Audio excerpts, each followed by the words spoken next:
আসসালামু আলাইকুম। অর্থনীতি বিভাগ অনার্স তৃতীয় বর্ষের অর্থনীতির জন্য পরিসংখ্যানের একটি গুরুত্বপূর্ণ নিয়ম হচ্ছে পয়সবিন্যাস। পয়সবিন্যাসের আমাদের নিয়মের সমাধানের অঙ্ক হচ্ছে, একটি অঙ্ক তুলে নিয়েছি সাদেকুর রহমান কাজল স্যারের বই থেকে। একটি টেলিফোন সুইচ বোর্ডে প্রতি 5 মিনিটে কল পাওয়া যায়, প্রতি 5 মিনিটে 6টি কল পাওয়া যায়, মানে 6টি করে কল আসে 5 মিনিট অন্তর অন্তর। তাহলে সম্ভাবনা নির্ণয় করতে আমরা 2 নম্বর অঙ্কের সমাধান করছি। প্রতি মিনিটে 1টি থেকে 3টি কল আসার সম্ভাবনা, মানে 1টি থেকে 3টি, 1টি 2টি বা 3টি কল আসছে, কল আসার সম্ভাবনা। এটা আমরা দ্বারা বুঝতে পারছি আমাদের যে পয়সবিন্যাসের নিয়মে সমাধান করতে হলে পয়সবিন্যাসের সূত্র হচ্ছে পি অফ এক্স সমান ই টু দি পাওয়ার, মানে ই সূচক মাইনাস ল্যামডা, ল্যামডার উপরে চলক এবং চলকের ফ্যাক্টোরিয়াল। এটা আমাদের পয়সবিন্যাসের সম্ভাবনা অপেক্ষক। তাহলে আমাদের প্রশ্নে দেওয়া আছে প্রতি 5 মিনিটে কল আসছে বা কল পাওয়া যায় 6টি করে।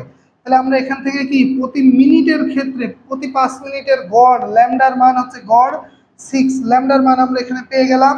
তাহলে আমাদের এখানে প্রশ্নে বলছে কি প্রতি 5 মিনিটে, প্রতি মিনিটে 1টি থেকে কল আসার সম্ভাবনা। তাহলে আমরা এখানে লিখতে পারি, তোমরা এই বাংলা লেখাটা লিখবা যে প্রতি মিনিটে 1টি থেকে 3টি কল আসার সম্ভাবনা। তাহলে আমরা লিখলাম 1টি থেকে 3টি কল আসার সম্ভাবনা, 1-এর সমান বা 3-এর সমান বা এক্স। এই এক্স মানে হচ্ছে কি কল আসার সম্ভাবনা।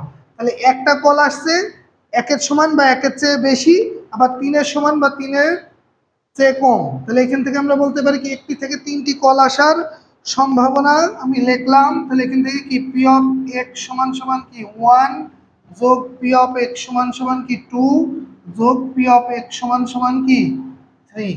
তাহলে দেখো আমাদের এখানে প্রশ্নে বলছে প্রতি মিনিটে 3টি কল আসার সম্ভাবনা। তাহলে এখন আমরা এই সম্ভাবনা, এই প্রশ্নের সম্ভাবনা অপেক্ষক আমরা লিখে নিয়েছি যে সম্ভাবনা 1-এর চেয়ে বেশি বা 1-এর সমান বা 3-এর চেয়ে কম বা 3-এর সমান। এখানে বলেছে 1টি থেকে 3টি কল আসে, তাহলে 1-এর সমান আসে বা 3টা আসে, 3-এর চেয়ে কমও আসে। এই জন্য আমরা কি পি অফ এক্স এর মান, তাহলে আমরা এখানে আমাদের যে সূত্র সম্ভাবনা অপেক্ষকের যে সূত্র, সেই সূত্রের মান বসাই দিচ্ছি। -6, এখানে এক্স ল্যামডা হচ্ছে কি 6 এর পাওয়ার হচ্ছে কি 1, আর এখানে হচ্ছে কি 1 factorial plus P of X to the power 2। তাহলে এখানে হচ্ছে কি ল্যামডার মান আমরা তো এখানে পেয়েছি 6, আর এক্স এর মান হচ্ছে কি ল্যামডা হচ্ছে 6 এর পাওয়ার স্কোয়ার বাই হচ্ছে কি 2 ফ্যাক্টোরিয়াল প্লাস প্লাস যে মানটা আসছে আমাদের এখানে এই অংশটুকু তোমাদের লেখার প্রয়োজন নেই, এটা আমি তোমাদের বোঝার সুবিধার্থে এখানে লিখেছি, পরীক্ষার খাতায় শুধু এটা লিখবা। তাহলে এখানে হচ্ছে কি P of X E to the power -6, আর এখানে হচ্ছে 6 এর উপরে পাওয়ার হচ্ছে কি কিউ বাই হচ্ছে কি 3 ফ্যাক্টোরিয়াল।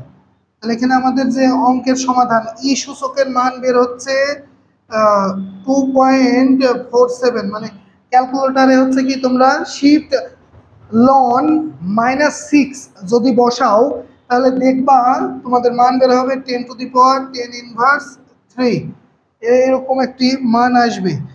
তারপরে আমরা 6 লন -6 বসাচ্ছি 2.47 10 ইনভার্স 3। আমি এই মানটা তোমাদের বোঝাচ্ছি 10 ইনভার্স 3, মানে এই 10 এর পাওয়ার 3 হয়েছে, তাই এই দশমিক মানটা দশমিকের পরে হচ্ছে শূন্য দিয়ে পূরণ করে নিচ্ছি। তৃতীয় ঘর থেকে এই সংখ্যাগুলো যাবে, তাই তৃতীয় ঘরে পূর্বে কি 2টি শূন্য সংখ্যা যুক্ত করে নিয়েছি, আর এখানে 47, তাই চতুর্থ ঘর পর্যন্ত নিলে কি 4 এর পরে 7 রয়েছে, তাহলে এটা কি পঞ্চম ঘর চতুর্থ ঘর হিসেবে গণ্য হয়ে যাচ্ছে। তাহলে ইন্টু 6 বাই নিচে হচ্ছে কি 1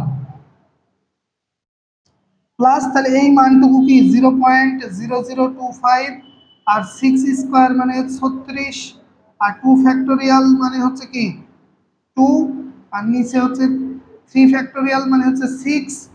তোমরা ফ্যাক্টোরিয়াল চিহ্ন কিভাবে আসে সেটাও একবার বলে দিচ্ছি। তোমরা প্রথমে ক্যালকুলেটরে 3 সংখ্যাটা তুলে নিবা, তারপরে শিফট চিহ্ন চাপ দিবা। তোমাদের ক্যালকুলেটরে লজিক বলে একটা অংশ লেখা আছে, যেটা ক্যালকুলেটরে মোড বা অন বা মোডের নিচেই দেখবা লজিক মান। সেই লজিক মানটা নিয়ে আসতে হলে শিফট লজিক মান চাপতে হয় এবং সংখ্যা দেওয়া আছে 6, তাই 6 চাপবা, দেখবা হচ্ছে কি এই যে 6 বের হয়ে গেছে তোমাদের। তাহলে এখান থেকে আমরা 6 নিলাম এবং এই সূচকের মান তো 0.0025 বসাই দিলাম, আর 6 কে কিউব করলে আমাদের বের হবে 200।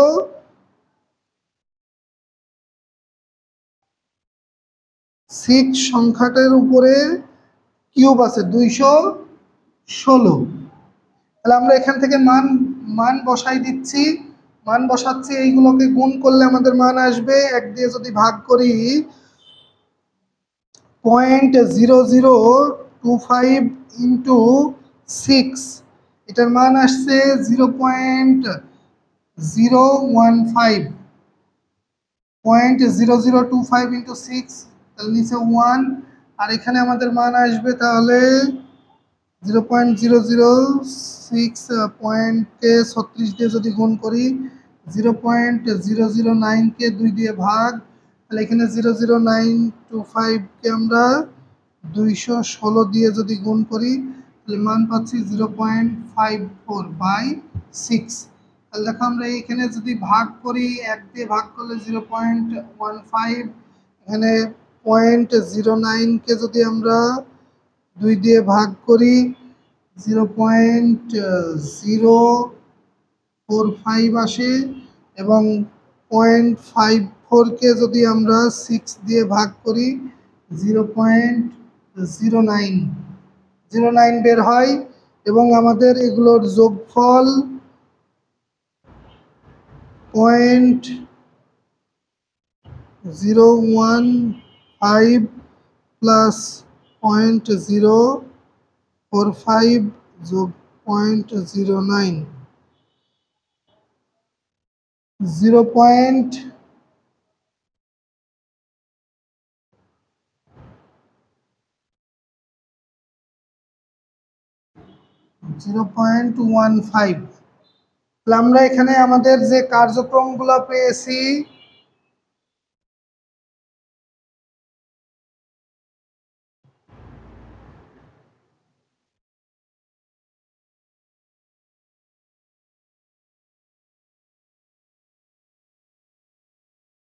তাহলে আমরা এই অঙ্কটা হচ্ছে কি যেটা বের করেছি, ওই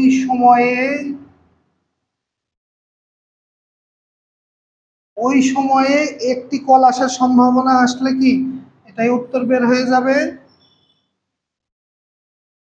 তাহলে আমরা ওই সময়ের ক্ষেত্রে এটা সমাধান করব।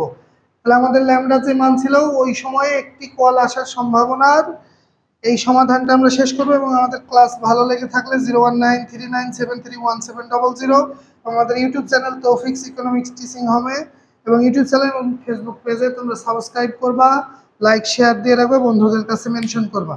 প্রশ্নটি প্রতি মিনিটে না দিয়ে আমরা ওই সময়ে সমাধান করব।